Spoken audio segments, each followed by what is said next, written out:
Okay, here is the Wizard of Oz control panel for the Wizard.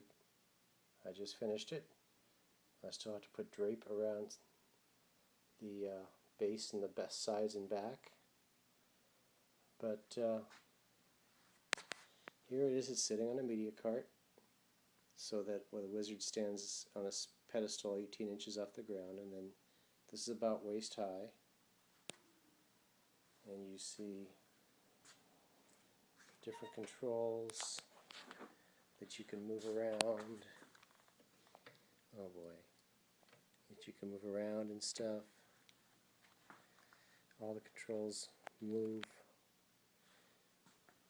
There's a grill, backlit grill behind the 1 gauge that slowly changes colors. And then hoses and lights and lit gauges.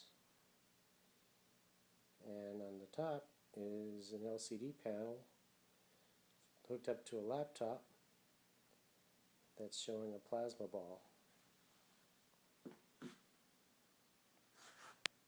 So we've got some hoses,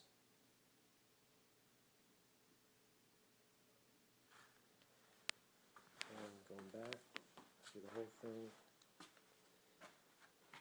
Kind of hard to do.